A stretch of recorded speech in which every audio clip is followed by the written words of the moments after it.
G'day, Steeler Nation. Welcome to Steelers Touchdown Under. And today you're hearing, my voice first. My name's Mark, and today I have a special guest. G'day, Jeff. What's going on, mate? Doing good, Mark. How you doing, man? Man, I'll be honest, man. It's super weird.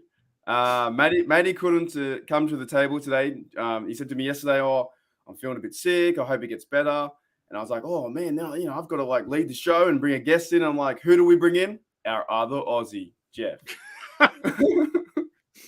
Honorary Aussie.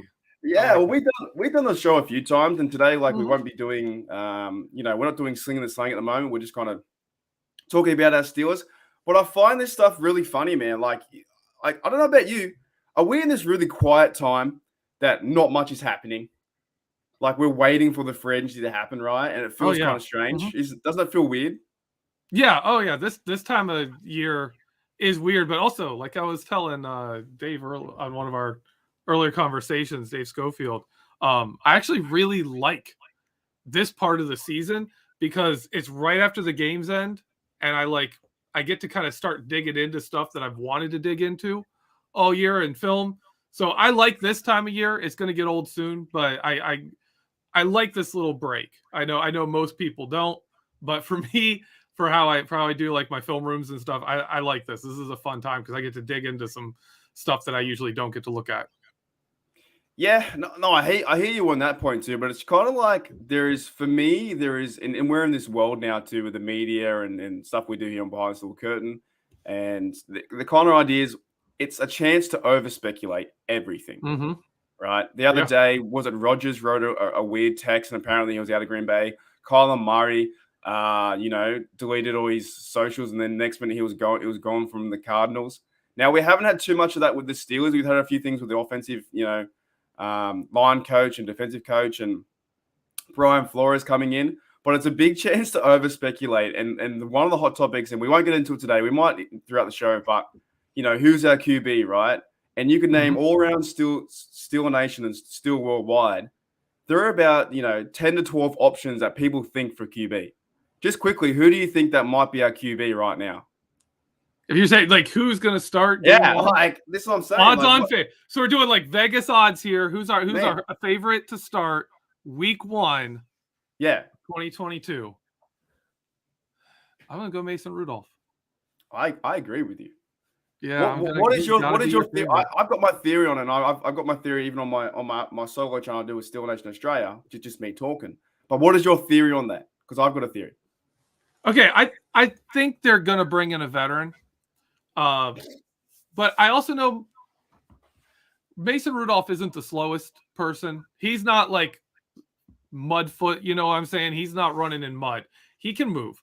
And the offensive line coach we just signed has been around for multiple players, multiple quarterbacks' best rushing season, from Tyrod Taylor to Sam Darnold, who's not a rusher, Teddy Bridgewater, who's mobile but not a rusher. Like, those guys run for yards in this offense that we are trying to run, and that this offensive line coach has run other places. They've done it. So I'm like, Mason can work. He can do this. They know him. I think they give him a shot, and I think he's the safe bet to say he starts next year. Yeah, so I agree with you. Like, I think that what's going to happen is all the speculation about bringing in Derek Carr, Marcus Mariota, Jimmy G, which I hope we don't get, Aaron Rodgers, will just be, the hype train, and it won't happen, right? Yeah. And when that doesn't happen, at number 20, I think we're leaning towards maybe signing someone on the defense to shore that up to help Mason out, right? If you have a good defense and you can't, we can't keep wasting the talent with like TJ Watt and Cam, right?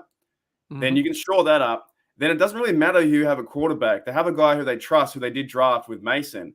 And they also have now competition with Haskins, right? So what's going to happen is, and what the Steelers don't really do, we don't really make big moves like that at quarterback. We're not going to bring in Jimmy G for all this money and trade away all the picks, and then the next few years we have nothing. We're probably going to go with Mason, right? I have a theory that we're going to go with Mason for maybe 6 to 7 games, depending how he goes, right? Say, for instance, if he goes 4-2, and they'll go, hey, okay, Mason, you're playing really well. We're going to keep you again, play the next 6 games, right? However, if Mason struggles and if we go 3-3, 2-4, or say we go for 7 games, they'll bring in Haskins after that. He might be ready. If they bring in Haskins, right, and this is what kind of happened with 2019, right? The 2 different quarterbacks came in and we still played okay. Still had a chance for the playoffs. When Haskins comes in, he might play 6 games and he might go 3-3 or 4-2, depending. And then they'll say, okay, who's going to play the last 3 or 4 games, have a chance for the playoff run, and see what happens. So if they're gonna start Mason, I'll give you one more question. If they start Mason, will he play the whole year? Like, will Mason play the whole year? That's what I'm trying to think, because I don't think he will. I think he'll play the start, maybe get injured or something like that, or his performance will go down. Next minute, Haskins comes in. So you don't have that number 1, but you have, I guess, 2 number 2s that can play. And it won't matter because of our defense. Well, they're going to bring in a veteran. I really believe that. I think Kevin Colbert was saying that. We're going to bring in some people. I think they bring in a cheaper option, a guy who's kind of a retread, a Tyrod Taylor, a Jacoby Brissett. Both of them have run this offense. Both of them know what they're doing in this stuff. A veteran that can, be knowledgeable. And I think at some point they get in. I don't think it's right off the bat. I think Mason Rudolph is your starter early. But I'll agree. I don't think he's going to play the full season. And I think someone else will go in and make it hard to take him out, similar to what Devlin Hodges did to Mason Rudolph when he came in and was winning games. It took a little bit for them to put Mason Rudolph back in. I do want to say, I know people are upset about Mason Rudolph potentially being that. The game he played in Detroit, not only is that the game Dotson went down and they played BJ Finney at guard, which was awful. The run game completely fell apart, lost all the momentum it had. It was terrible. And his receivers were James Washington, Ray McCloud, and Deontay Johnson. And Ray McCloud had 12 targets in that game. Like, when you're throwing 12 passes to Ray McCloud, that's bad. He led the Steelers in receptions in that Detroit game. That's not a winning success formula for any quarterback, let alone Mason Rudolph. He can do better. His one game with Chase Claypool is one of Chase Claypool's 3 100-yard receiving games. And Mason Rudolph was great with Juju Smith-Schuster. When they played in 2019, Deontay Johnson was always Mason Rudolph's number 2 or number 3 receiver. It was always, someone else being ahead in targets. So I think there's a good chance he could be a solid quarterback for the Steelers. And I think we'd make a playoff push. If they get the offensive line together, this team can make a playoff push with Mason Rudolph. Well, So even if Mason Rudolph starts, right, and say, for instance, if we do, I think Dwayne Haskins, is he not being signed, right? Or I think they tendered him. They have to tender him. And I think they have a plan in place to do the original round tender because he's a first-round pick. So he's cheap. They're going to keep him. Yeah. So, something tells me that Mason goes okay for, say, 12 games, and we're even, or maybe we're up by, because the schedule next year is a lot easier than last year, in my opinion, too. I think we versed the Falcons, they're going bad. We versed New England, and they have Mac Jones, but it's New England kind of style. There's a few teams that we can beat. But if Mason goes 500, there might be a certain time where he's just maybe not good enough, and then another quarterback comes in like Haskins and starts to fire up. I don't know. Yep. I don't know if that happens, but I think we do have a playoff push in us as well, because if we can shore up the O-line and make this offense around Naji, it's going to be very exciting. And even to a certain point, having no Ben there, and Ben was standstill in the pocket last year. I have fallen victim to this. Like, I love Big Ben and the way he played, but maybe he should have retired 2 or 3 years ago, because he wasn't the same, right? Like, mentality wise. After his return from that surgery, he wasn't the same guy. Yeah. Mentality wise, he was fantastic. He could read the defense and do all these things. But you do need at some point to play 11 on 11, and we were playing 10 on 11, and they had the advantage every single time, right? Even to a fact that Big Ben didn't like getting sacked. He didn't like running around. He didn't like doing anything. Even if he knew he was going to get sacked, he kind of fell down in a weird way. It was very strange to watch and very hard to watch, because even now, before we get into the theme of the show, this team I'm finding very funny at the moment. We have so many good players, but we just can't win. We cannot win in the playoffs. And it's very frustrating. Like, I have this one theme, and I've probably told BTSC before, but I haven't told you, Jeff. You have TJ Watt getting 22.5 sacks, Defensive Player of the Year, and you don't win a playoff game. Yep. Like, isn't that madness? That's madness, right? You think about like the days of like 2008 defense with Harris and Troy. We won games. We won so many games. You have this team now that makes something's missing. You know, maybe bringing in Brian Flores helps the team. Maybe having a mobile quarterback. Even Mason is mobile because he can move his feet. You know, I think something's missing, and I wouldn't stress too much if we don't bring in a big name player. Like, bring in Tyrod Taylor for sure. Have 3 quarterbacks that can all play and can all win games, and they can go 50-50, right? But I wouldn't stress too much if we don't go and get A-Rod or, like that. Yep. But are you ready to dive into the theme of the show? I'm ready to get going. All right. So today's theme, we did the defense last week. Last week we were ranking. I think we're going worst to first, right? Worst to first. Today we are doing the offense, right? So I want to start. We're doing 6-1, and I'll start with you, Jeff. Who is the worst position at number 6? Well, this is going to be the controversial one because I'm going to go with quarterback. Really? Oh, whoa, yeah. Boy. Quarterback, really? Worst of all. If you want my analysis for it, let me give this to you right here. 100%. Nothing is more quarterback related than third down conversions to me. Like you get third in a bad spot, that's when your quarterback makes plays.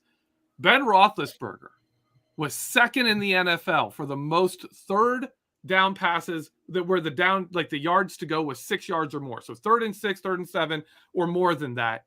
Number 2 in the NFL for those passes.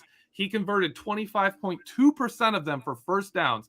That ranks 37 out of the 43 quarterbacks who threw at least 20 3rd and 6 or more or longer passes. The quarterbacks, the entire group of quarterbacks that were worse than Ben on 3rd and 6 or longer: Tyler Heineke, Cam Newton, Drew Lock, Trevor Siemian, Tyler Huntley, and Justin Fields. Those are the guys that were worse than him. Directly above him, Davis Mills, 3rd round draft pick, rookie quarterback playing for the Houston Texans. Like, convince me that the Houston Texans had a better supporting cast around a 3rd round draft pick rookie named Davis Mills than we had around Ben Roethlisberger. You can't do it. That team was awful. That team was absolutely terrible. Their staff was terrible. Their players were terrible. And Davis Mills completed more 3rd and long than Ben did. Right above him was Jared Goff in Detroit. Like, these are the guys that were converting 3rd and 6 or longer more than Ben Roethlisberger. Ben was fantastic his entire career. Legendary quarterback. I think he's actually underrated. He's going to be a first ballot Hall of Famer, and I think the NFL underrates him. But the last 2 years, he has not been the same guy. And in 2021, he was the number 1 problem with the Steelers offense. I think you've just changed the whole game because wow, I didn't realize that. So he was 37 out of 30. 37 out of 43. Yeah. That's terrible because you need to be a starter, right? At 32. Yeah, like the top 32 is kind of your starter level. Wow. Yeah. You know what's funny too? How you said Heineke. The amount when I think of Heineke, I think of him running for 3rd downs. Yeah. The amount of times I saw every time I turned on the football game to watch them play, he was running for a 3rd down. He never threw. Yeah. So even he was Tyler better. Huntley, Justin Fields, Cam Newton. Like you got a bunch of running quarterbacks, and you got like even Cam Newton was higher than Ben. No, worse. They were worse than him. Those are guys. Right, the only guys that were lower than Ben. Thank you. Yeah, and he was in Carolina where they were awful. Because he was in Carolina and he was awful. There was so much hype around Cam Newton, and then everyone was so excited, and then that just crashed big time. Oh, yeah. Okay, well that shocked me. That has shocked me, but it's also got a theme. When we get to 4, I think our theme will be the same, and I'll explain my theory as well. So I went inside O-line. Right now, I'll premise the fact I'm not the biggest offensive line guy. I try and watch it every single year, but honestly, the TV doesn't show the offensive line, so I don't see it, right? But I just want someone to thump someone. I want someone to just start doing things, and I didn't really see that on the offensive line. First of all, Trey Turner at the start of the year got in some really bad media, I guess, when he spat on that person during the game. That's bad. You can't do that. We don't do that as a Steeler. I do not recommend that. Yes, he came back and he started to, get the team fired up with Claypool and getting him in order. I just found that a lot of times things were breaking down with the interior offensive line. I just didn't think, we've missed the days with the Pouncey and the Castro, and we just kind of missed that feeling of that grunt mentality. I don't have the stats on me, but I think we were one of the worst teams rushing. Like we were 32nd or 31st in rushing. So my number 6 is them, but you've made a good case for me to change it to QB. Like honestly, you have, but it all fits in the same theme. So I'm interested now. Who's your number 5 then? It has to be a part of the O-line, right? Yeah, I'm with you there. Offensive interior line. I want to say that everything I just said about Ben, right? All the bad about Ben. The offensive line played a large part in that simply because Ben couldn't move. He couldn't get out of trouble. The other young guys, that they could get out of trouble when the offensive line fell apart. This offensive line with Ben Roethlisberger was the biggest problem. And I went interior offensive line because while for, I would say, 4 games there, from about week 5 to the first part of the Detroit game, the offensive line was actually coming together and playing well. Outside of that, they were awful. When Kevin Dotson went down, Kendrick Green went from being, not very good to being like sabotaging the entire line. BJ Finney was bad. To the point that J.C. Hassenauer and John Leglu were an improvement over what we were getting from other guys. The interior line went really, really bad towards later in the year, and that was it. That's the weakest, and I don't blame you for putting them worst. They're in that conversation for worst. Yeah. There's a lot on the bottom. Like this is a race to the bottom kind of offense we had last year. Well, it's kind of funny because, I went with offensive line, but it kind of feels like this team is like I remember when I was living in Canada in 2016, and we had the chance to, we were in the playoffs. We beat Miami. I think we beat someone else too. We beat Chiefs, Miami, and then or vice versa, and then we went to the playoffs in New England and we lost. But it kind of feels like with Big Ben. And what I've seen, I'm like, oh, we have a chance to win everything. But the team wasn't around him, right? He was getting older. We couldn't, a lot of fans and everyone around the world was like, oh, we have to get rid of him. But you just couldn't get rid of him. Like, there's no, he's been in your staple for forever. Yeah. But at some point, I guess if we wanted to win, we would have been better being with a young quarterback and but there was no O-line there, right? So we kind of missed that. So my number 5 was the similar thing. Was pretty much the O-line in general, like offensive tackle. But I know you know a lot more than I do about Dan Moore, and I think Dan Moore played really well. And even seeing like Dan Moore and Dotson play together was pretty fun. I saw a few of your articles, even some of your shows too, and I'm like, oh yeah. When you look back and go, wow, like they were super people. They were super physical on the edge, and it was fun to watch them play. However, on the other side, right tackle, is Chooks just a guy? Like I feel like he's just been like that backup for the Steelers, but he's playing okay. You never really see too many, like a lot of storylines, or the Steelers never really bring him up too much and hype him or put him in any movies or any videos, anything like that. And also Zach Banner, we paid him all the coin, and I'm not even sure if he played one snap. So for me, it's the whole offensive line. For number 5. Would you agree? Because who would be your 4 then? If has to be O-line again, right? Yeah, that's the tackle. Yeah, I mean, it is, and it was hard for me to sit there and say, am I doing the interior offensive line or the tackles? Which one am I putting as being worse than the others? And because of the injuries, I went that. Dan Moore Jr., man, for as many times as you're sitting there watching him just drive people off the ball and crush people's souls, you're watching him just give up pressure after pressure around the edge. Just his footwork was terrible. He's a big, strong, long-armed offensive lineman, but he doesn't have footwork. He doesn't have the finesse part of the game at all. So he was a problem. But also I like him. I mean, it's hard to not like the guy when he's throwing people to the ground and pushing people around. And you need that on this team. We need some of that. Chooks, I would agree with you. He makes me think of those guys that like you think back to the 2005 Super Bowl, run, and or 2004 or 2005, one of those times. Oliver Ross was a tackle. Who remembers Oliver Ross? Who remembers that? No one's sitting there saying, "Oh, that guy, he was a great part of those Steelers team." You know what? He was the weakest link on the offensive line, but you could live with him.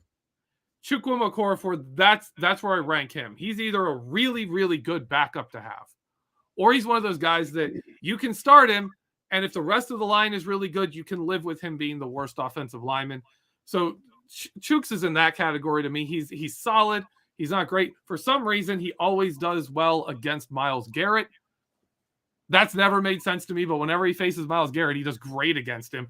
And then like the next week, he'll give up a sack to some nobody. But he's a guy you can live with. If you'll indulge me here for a moment, the new offensive line coach we hired, his pass blocking scheme is very aggressive, very go out, get hands on the rusher, hit them first. He does these like single hand strikes. So you'll be like think of a 1-2 punch, like you're just like boom, boom. And he's hitting people like that to keep them from knocking your arms down. And the whole time I'm watching this, and I'm watching his clinic where he's talking about this, right?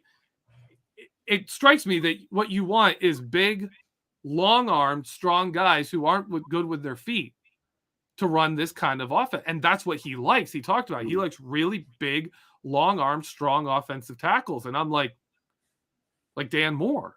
And I'm watching this, and I'm watching what he did on other teams, and I'm like, oh my goodness, this guy, I think one of the reasons the Steelers brought him is his scheme works for a guy like Dan Moore, where you can say, okay, you know what? You're not going to be doing, those deep pass drop sets where you're and pushing and jostling and using your footwork. You're not going to be doing that to beat people. You're Dan Moore Jr. Go out and hit somebody.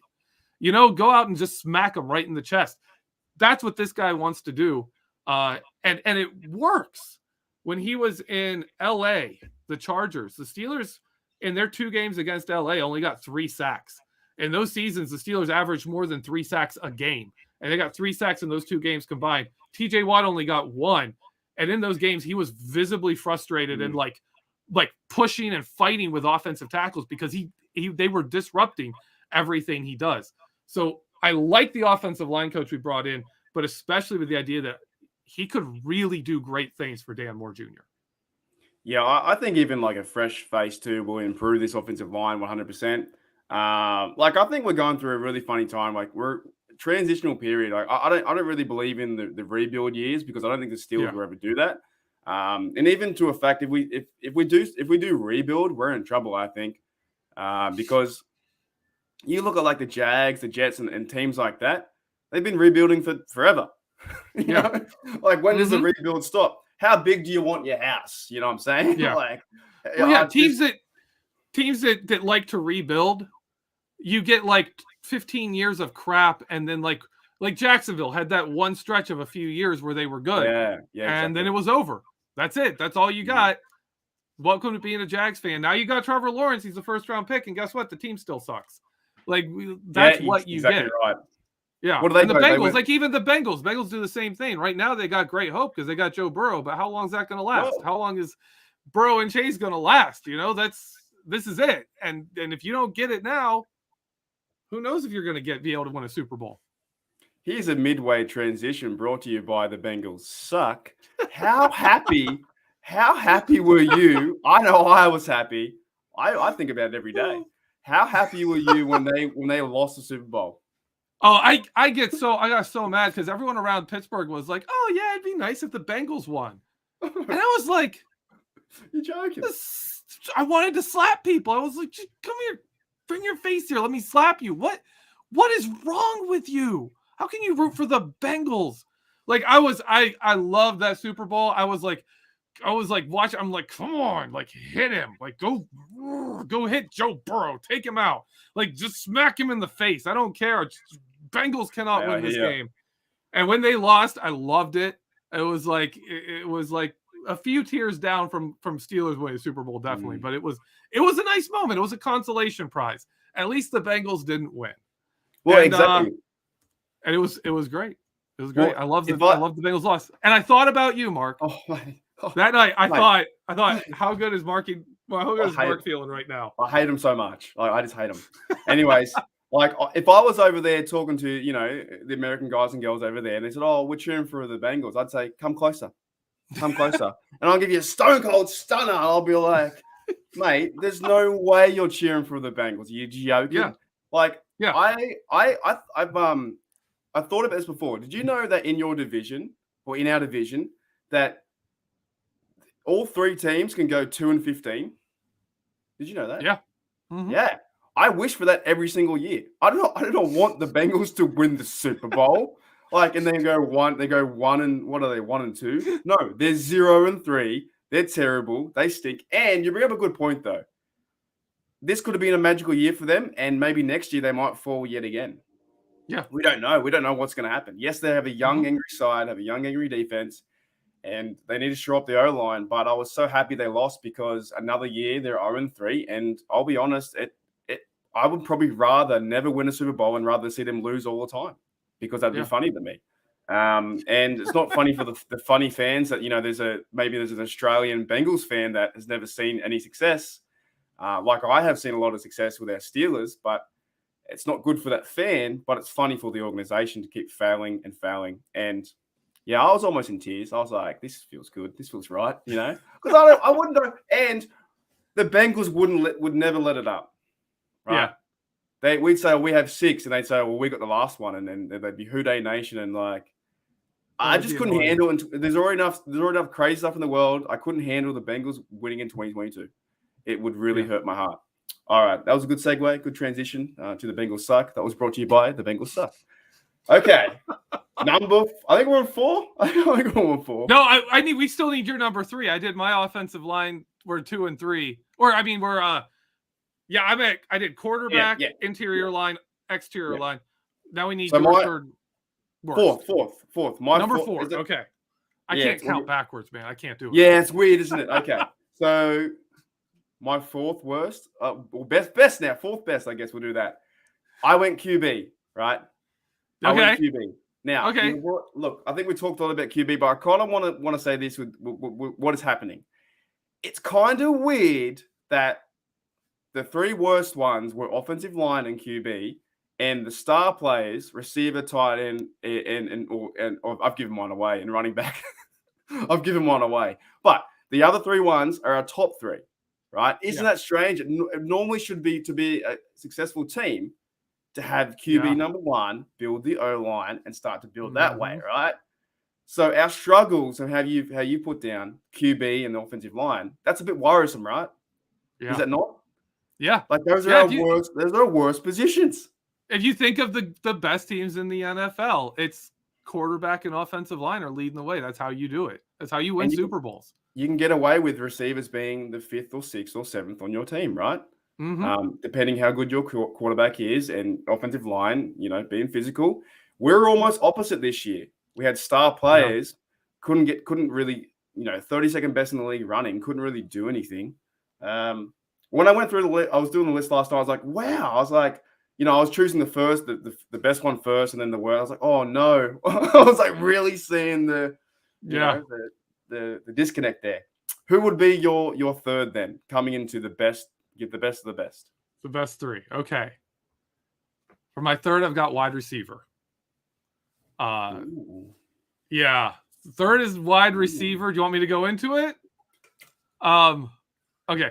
Deontay Johnson, right? He's our number 1 receiver.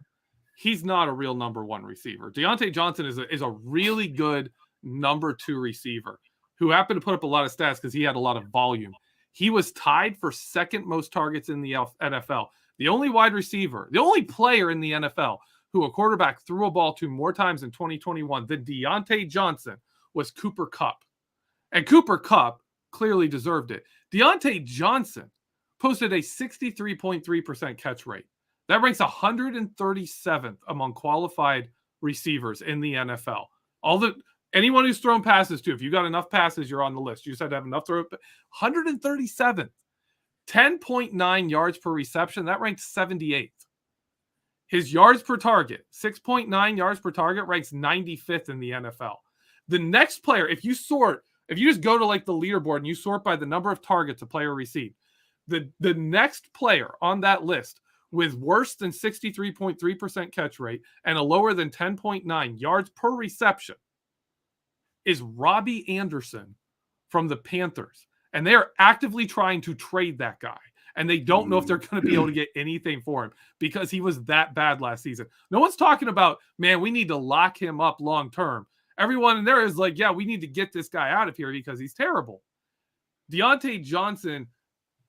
Now, again, we just talked about how the offensive line and the quarterback kind of made the offense less good.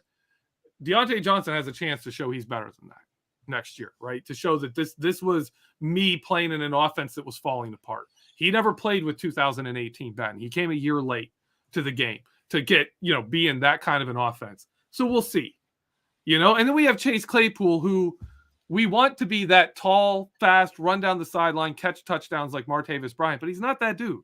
He's not a, jump up over the defender and catch the ball kind of guy. He's a route runner. He's more of a X receiver, but he's just a big guy, right? But he doesn't play like a big receiver.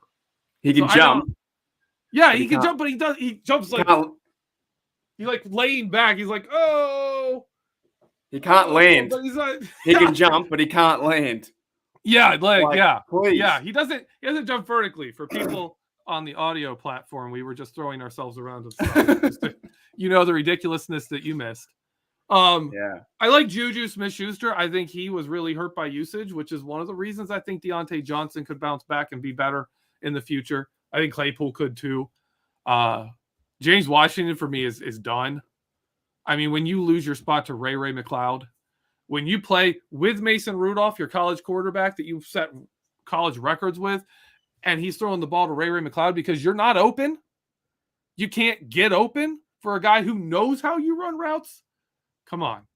James Washington, I think he's done. I actually think he was significantly worse in 2021 than he was in 2020. And 2019 was his best. His best football was with Devlin Hodges at quarterback in 2019. When Devlin Hodges would just throw prayers up and hope James Washington would catch it. And James Washington would catch it. Well, the only thing I wish we could do is if we could surgically combine Chase Claypool and James Washington to have Claypool's size, speed, and athleticism, but James Washington's ability to actually catch a contested catch and go up over people and catch it. That would be the ideal receiver. They'd be amazing. But that's the one thing Chase doesn't have that could really put him into a top tier receiver. And that's all James Washington has. He can't get separation. He can't get open. Yeah, I think Chase Claypool has the physical, attributes really, but he doesn't play like the Megatron or the way that I'm learning this game too with the receivers, and we'll talk about tight ends, is how you get body position over the cornerback. And Claypool is just a big body out there. He's very skillful, right? He makes some plays, runs good routes over the longevity of the play or even the game. He does not bring it every single time. He's not winning those matchups. And I think even the cornerbacks know that. They know that he's gonna, flail or fall over, or for some reason, lead off with 1 foot and jump like he's pirouetting in the air. And he just does not have any body position over the cornerbacks. Or he can run good routes, but he'll make silly mistakes. And for instance, I always bring up stuff to when I play with sport, and I have to do the tennis analogy. But if my serving game was off, and my feet weren't in the right order, or my posture wasn't in the correct set, then things would fail. I think that Claypool does that. I think he has a lot of talent, but he needs to work on these things. And he had the first season was he got 11 touchdowns and it was fantastic, but he didn't grow from that. He did not grow from that at all. He's still a young fella. Yep. He's still learning the game and understanding the game. But really, he's kind of like that high school or that college football player. He needs to progress into an NFL player and understand who he is. I think DJ's done that for the last few years. I think we did miss Juju actually playing this year. He got knocked out 5. Washington didn't really get a chance. Ray took over. And also, the stats kind of show that, right? Deontay was our leading receiver at 107 receptions. Claypool had 59, but 860 yards, 2 TDs. That's not very good. That means he's not being trusted as much. Washington had 24 receptions and Ray 39. It was really the Deontay Johnson show, and that was it, because there was no Juju there. I had them as well at 3. I did. I had them at 3 as well. I'm interested as like I want to know your second right now because I have another theory too about this. Is who would be your number second? I can almost guess it. It's tight ends. Tight end, right? Okay. Before we Yeah. go into it, isn't it funny? I'll ask you this question. Isn't it funny, or what is your reasoning? Because I was trying to figure this one out too. I went receiver at third, and I thought, hang on. I put tight end number 2 as well, right? Yeah. But why did you put tight end over receiver before we go into the analysis? One is Pat Freiermuth was effective. He was a breath of fresh air at tight end. I think he was underused. And both of our tight ends were phenomenal blockers. Zach Gentry arrived like as a blocker. Zach Gentry was Heath Miller-esque, right? Like he brought like Freiermuth was kind of like Heath Miller as a receiver, and Zach Gentry was Heath Miller as a blocker. So between the two of you have a really, really good tight end group. And I put them above the receivers largely because I think they had a bigger impact on the game every game. Yeah. Now that could change. If you get a different quarterback, you get an offensive line that gives that quarterback time and the receivers have time to get open and do things. Maybe that changes next year. But this year, tight end group was dynamic. Freiermuth, did he lead the team in touchdown receptions? I think he had 7. No, yeah. DJ had 8, but he had 7, which is still fantastic, right? Yeah, on 90 fewer targets. Like Deontay Johnson had 169 targets. Pat Freiermuth had 79 and caught 1 fewer touchdown. Also, Pat Freiermuth's, I think his reception percentage was quite high. I think he caught targets 79 times. He caught 60. So he's catching a lot of footballs, right? But no, I agree with you. Like when I was juggling between, because my number 2 is the same as yours, tight end. I was like, I thought the tight end had a bigger impact too because Freiermuth played really well as a rookie season. Obviously, Ebron went out with injury, and I'm not too sure if he's coming back next year. But I like the idea of Gentry being at number 2, and sometimes I think they even put in Radar a few times. Mm-hmm. But also, why I chose the tight end too, I did like the play. Side note to give Kevin Radar a bit of a props there. I liked him on special teams. I thought there were some good tackles he made and made some good blocks where he was really physical. And he's a big unit. He's like 6'4". Gentry 6'6". Muth is 6'2". These fellas are kind of if they're going to build this O-line the way we want to, the tight end's going to be an extension of the O-line. And then Freiermuth can kind of sneak out and play that Heath Miller role. And I think that's what the Steelers need for a mobile quarterback if it's going to be Rudolph or Haskins. So I like those 3 tight ends just playing the certain roles they did. And Zach Gentry didn't do anything last year, but this year in 2021, he got some first downs and he was moving the football. Whereas if you compare that to the receivers, the only guys who really showed up, in my opinion, was Ray because he had to because no one else was open, right? And he was forced to catch those footballs. Washington went missing. Claypool couldn't stay on his feet. And there was the DJ show until DJ was dropping the football like he always does near the end of the year. So I had to choose tight end, but your mind tells you to choose receiver, right? Mm-hmm. Isn't that crazy? Yeah. Yeah, because that's been the strength. That's been a big strength of our offense for so long. And you look at the guys and you're like, this group should be good. Like we were really like Ray McLeod was supposed to be our number 5 receiver. He had a pretty decent season. If you look at that guy and that's your number 5, you're like, that's a good receiver group. That's a deep receiver group. But Juju went down. James Washington didn't play well. And the overall passing game struggled. Like I said, I do think this group can overtake. I think it can move up. I think they can move up to number 2 next season with a different quarterback. Chase Claypool has, that one game with Mason Rudolph, but it was a dang good game against the Browns. And he was going against he was their number 1 receiver. They moved him over to the X receiver spot where I think he's a lot better, which is where we always play Deontay Johnson, which it kind of asks the question, are we in like that Emmanuel Sanders, Antonio Brown stage where like we've got 2 good receivers, but they really both need the same position, right? And whoever you don't put in that position isn't going to be quite as good. I think we may be in a similar place to that again. But Deontay Johnson was a better deep receiver with Mason Rudolph than he was with Ben Roethlisberger. And Chase Claypool is a better deep ball receiver with Mason Rudolph than he has been with Ben Roethlisberger because both of them weren't here in 2018.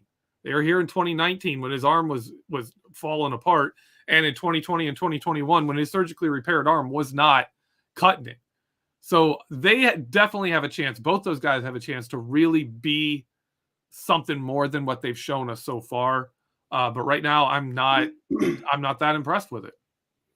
Yeah, I hope they can. Like I said, like with DJ, I think DJ had a fantastic year, right, compared to the year previous, and just his route running ability is just so mesmerizing and fun to watch, isn't it?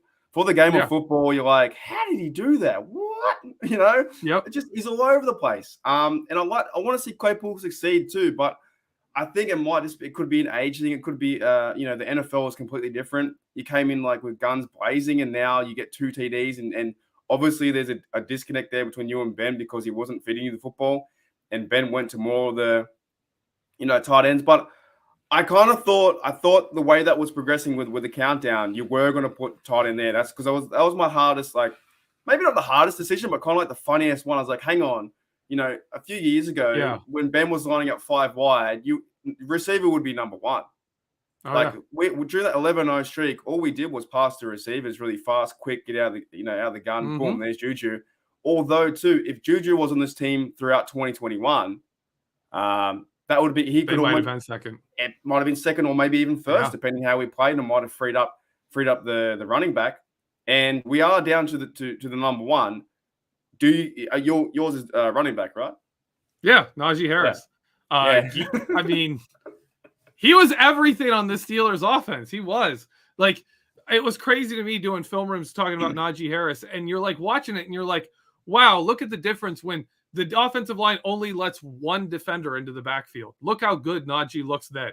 Like, we gain yards every time. If they only let 1 defender get past him, Naji's going to get past that guy and gain yards. But normally it was 2 or 3. Like, it's crazy to me that you're thinking that. Like normally it's like, no, don't let any guys in the backfield. You got to move them and give them a lane. But with Naji Harris, if there was just 1 guy back there, he's picking up 6 yards. You get 1 guy breaking through the line, coming right in Naji Harris's face. He's getting past that dude and picking up 6 yards. Like, it was crazy watching him as a receiver, everything but blocking. The only thing that the man can't do is block. But you didn't need that this year because he was the best player with the football in his hands. Yeah, he's mine as well. And I guess we could put, I went inside, offensive line, tackle, QB, receiver, tight end, Naji. It doesn't even need to be called running back because it was pretty much just a Naji show. Yeah, I'm glad we have him. I'm glad. I'm so now that I'm understanding football more and more and getting after it, I'm glad to watch this fella progress and be the best that he can be, because he's going to be so fun to watch next year. Even if we do go on to lose, if we don't make the playoffs, I think he's going to have a big year. And there's hope for this guy too, because every single run that you saw Naji run, his legs were just churning over and over and over. He was hitting someone, like you said, in the face. Next minute, he's spin moving. He's trying to get extra yards. He only fumbled the football once, and that was in the Chiefs game. He had no fumbles in the regular season, which is fantastic. Now, the thing is, with being number 1, it is a running back group, right? So the other guys, like Snell, Ballage, they were brought up, right? If they were given money, like if we were giving out like $100,000 or $1 million, they got a free ride, right? Because I think with the running back group, I'm pretty sure, I just looked at the ESPN stats and I think about the second running back, third running back carried the football, I think 51 times, including McFarland. I tried to count them all, but there's like quite a few rushes there. About 51 times or 52 times, different running backs carried the football besides Naji. Now, in my opinion, I think you need a 1-2 punch. I think you need a 1-2-3 punch. Like, you need someone like the days of Veron Haynes or there's another bloke I can't remember, or even Samuels to a certain degree would get out and third down and make the tough yards. And he was great to watch. He was fun to watch too. Wasn't a very good runner through the tackles, but when he was in space, he could get that first down. The Steelers haven't got that, right? We're such a funny team right now, aren't we? We have Naji, who's one of the best running backs to ever maybe play the game, and it's only his first year. And he's only going to get better because I can already see by his mentality he's going to get better. Yet we have Benny Snell football, which is ghost town. Okay. Yes, he played well in a few games, right? But that's in like a few saying, spots, yeah, for like a series I here know. and a series there. You're like, oh, he gained 4 yards. Good job, Benny. Like that's how low our expectation is. You see Benny Snell gain 4 or 5 yards, you're like, yeah, Benny Snell, good for you, man. That's like the exact same thing. Like if you have like everyone's got like an annoying friend, right, in their group, right? And they come over to your house for a barbecue and you say, well, he wasn't that annoying today. Yeah, but he's still annoying. Like just because he wasn't that annoying today doesn't mean you give him like a medal for not being annoying today. Benny Snell football. What are you doing? Like I understand you need to get carries, you need to warm up. I need to warm up into my thing. Okay, change that mindset. If you only know you're going to get 12 carries, make those your best 12 carries you can get in the game, or 5 or 6 carries you get. We haven't got that second running back. I was pretty high too on Ballage during the preseason. I was like, man, this guy's really good, and he went nowhere. I just couldn't break the line. It also works with the offensive line too. But Naji had the same offensive line in front of him. How do you think that Naji? This is probably an easy question, but how did Naji get the ability to get around that besides our second running back? And we didn't even play McFarland this year too. Yeah, no, I'm looking this up. 51 carries by backup running backs for 137 yards. 137 yards. That's less than 3 yards a carry. They average less than 3 yards a carry for our backup running backs, and Naji was just under 4. But we saw it. Naji, like I was saying, if one defender got in the backfield, that's usually a tackle for a loss. A defender gets in the backfield on a run play. If a defender got in the backfield against Naji Harris, he's turning that into a gain. He's beating that guy almost every time. And while, man, it'd be great if he didn't have to. And we saw that for a few games there. We saw games where the offensive line came together and Naji Harris actually had lanes to run in, and he was a beast. He was awesome. He's in the secondary and dragging people. Like, that's the guy we want. Make a juke move on a linebacker and truck a safety, and you're dragging him downfield, 20 yards downfield. That's what we used to cheer for Jerome Bettis, man. I want to do that again. I know. You're just like, you remember. I don't know when you started watching. When did you start watching the Steelers? 2004. Oh, 2000. You missed, man, 1997, 98, when they'd be playing like the Bengals, and it'd be like the fourth quarter, and you could just tell nobody wanted a piece of Jerome Bettis. Nobody, and he's breaking like, here's a 6-yard run, here's an 8-yard run, follow that with another 4-yard run, and then a 15-yard run. And pretty soon you see this defensive back come into the box and just kind of be like, oh, I'm going to fall down. Yep. I'm just tired of having to tackle this guy. I want that. I want that offensive line that's just like, we're going to smash your defense, and then the guy behind us is going to run all over you in the fourth quarter, and you're not going to have a prayer. We're going to score touchdowns in the fourth quarter. We're not, just eating clock. We're going to run the ball down the field and score touchdowns because we've got that guy at running back. I hope this team in this offseason can really turn the offensive line around and get the run game going. Because, man, I want to see that version of Naji Harris as a good line that gives him holes, and a second running back that gets carries so we can lower his snap count, lower his carry totals. Another thing I really like about this offensive line hiring, everywhere he went, he had running backs like Melvin Gordon, Shady McCoy, make the Pro Bowl while getting like significantly fewer carries than they did the years before and after when he was there. Like, he's consistently had 2 backs, sometimes 3 guys running the football and doing it well. And then you had your star guy averaging 5 yards a carry, but only running 230 times a year. It's fantastic, making the Pro Bowl and 100 less carries than he would have gotten. Love it. I hope that works. I hope they're able to pull it off on the Steelers, because, man, I'd love to see that with Naji. I think like for me and maybe a lot of Steelers fans, as the years go past, it has been a very long time since we have been to a Super Bowl. Was it 45, right? And it's been a very long time. Not 45. Was it 45? Yeah, that was 2010. Oh, it was 2. Yeah, 45. And it's been a very long time since we won a Super Bowl, right? We have these expectations and the idea of what a Steeler team is. But in reality, the Steeler team is so different to what it was I'm stuck in 2008, 2009. I love that team. That team was one of my favorite teams to ever watch. I sometimes just, if I'm feeling down or whatever, life's not swinging the right way, just chuck on the old Super Bowl 43 and everything's better. That team was a menace. That team was physical, was still Yeah. football. And I think this Pittsburgh Steelers team needs to find their identity yet again on the offensive line. And we have Naji to do that, right? But he can't be the whole show. He was my number one as well, but he can't be the whole show. We're transitioning into a new quarterback.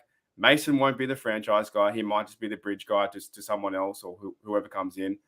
But we just don't know our identity. And it's kind of a little bit frustrating because we are a very successful franchise and we never tank.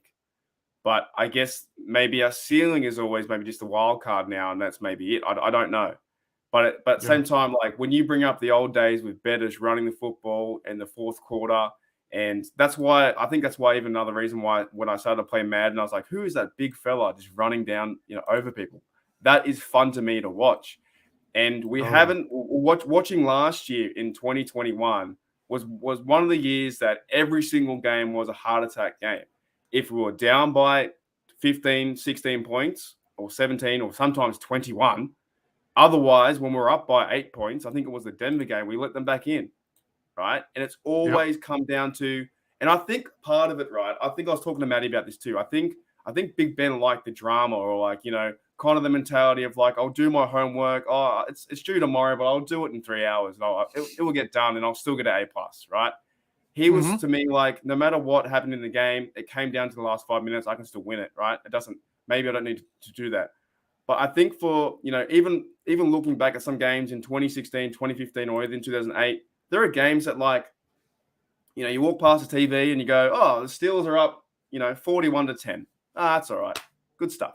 We haven't got that anymore. We just, we haven't got that. And I don't know what the question is or how do we fix that? Or what do you think can change this year? Can the Steelers get back to that winning mentality, do you think? I think they can. I think we can make a playoff push this year without that. I think we can make the playoffs with Mason Rudolph if we get the offensive line fixed. Because really, if you have the offensive line fixed, right? Deontay Johnson and Chase Claypool are good receivers, but even if you ignore them, if you've got Pat Freiermuth and you've got Naji Harris and you've got an offensive line that can really run block, your play action passing game is ridiculous. You can't cover Pat Freiermuth and Naji Harris. If that offensive line is really good, you can't deal with both of them. So the receivers at that point, Chase Claypool, you're going to be open. Deontay Johnson's going to have space underneath because you can't deal with these other guys because the offensive line won't let you just shut them down. And I know quarterback is an important spot, but honestly, Steelers won, you go back to before Ben, Steelers won a playoff game with Cordell Stewart. They won playoff games with Cordell Stewart. They won a playoff game with Tommy Maddox at quarterback. I think they won a playoff game before that with Mike Tomczak. You can win a playoff game. And if you go 12-4 or 13-3 and 13-4 now, I guess, and you get that bye, one playoff win, you're in the conference championship game. That is something we can do that. We can pull that off. And I think I'm waiting to see how they handle this offseason, especially free agency, to see are we going to be a team that's going to put our hat in the pile next year, and move the scrum, get this thing going. If Mason Rudolph wins a playoff game next year, Pittsburgh's going to lose their mind.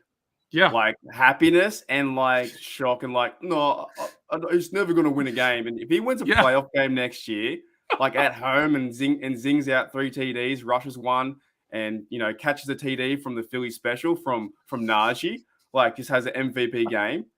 Pittsburgh will just be unbelievable. Rudy did it, and I'll be all for it, man. I think what it's kind of transitioning into, I think this team doesn't need to be QB focused. Yes, it's a hot topic right now. Who's going to be our QB? We have many more issues on the offensive line to get them to be physical. We need to start using Naji the correct way and get him in space so he's not getting hurt all the time, getting hit all the time. He'll make his moves and he'll make the big runs. And once he gets into a bit of flow, then people will fear him and the defense will either back off or they'll think about certain things. If we do sign Juju, if he stays, fantastic. Claypool comes back and a better third year. I would say Claypool, mate, scrap last year, whatever you did. I don't care if you got 2 TDs or 800 yards. Scrap that. Start again. Okay. Even treat it like your rookie year and you got to be better. You need to be better than what you're doing right now. And DJ, he will also get a lot better too and start to take the reins and we've got to score touchdowns, right? We're just not scoring any touchdowns. The field goals are great with Boswell. Muth's going to go. I think Muth will go off too if he starts to use that in Canada's system. I believe in this team that we have a chance. We do have a chance in the dance. It's just who's going to be the QB and what kind of mentality or what kind of direction does this team go? Because we don't really know. And I'm getting to the point like I don't know. If we're not winning playoff games, what's the point? That's what I'm getting. I was so optimistic the last 4, and I'm like, oh, it's okay. We got there. Now it's getting to the point. Come on, man. You know, every year after, it's hard watching Cameron Hayward say yet again, oh, we'll get it next time, boys. Yeah. And in his heart, you can tell that he knows he's a really good player, but he hasn't got any help around him. Just the last question before we end the show. It's been a great show, Jeff, mate, hasn't it? Eh? Thanks. Yeah, I think you are the new Aussie, and Maddie's time's up. Nah, it's been awesome. I want to end it with this, and we talked about the future, but here's a question on the offense, right? Who will be the most important part? We did rated now 6-1. Who's the most important position you think for success?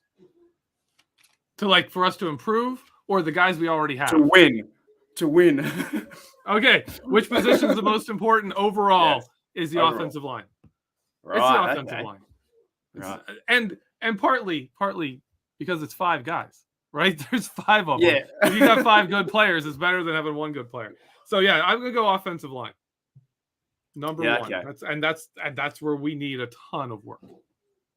Yeah, I think it gels with you too, right? I think to me it's the running game.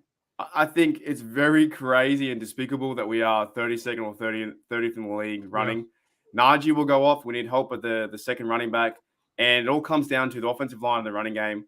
Now, if we bring in a Mason or whoever it is at quarterback, it won't overly matter. As long as he's not losing the game, I think he has chances that we can win the game. Now, that could be different if we struggle on offense and we're down by 14 points.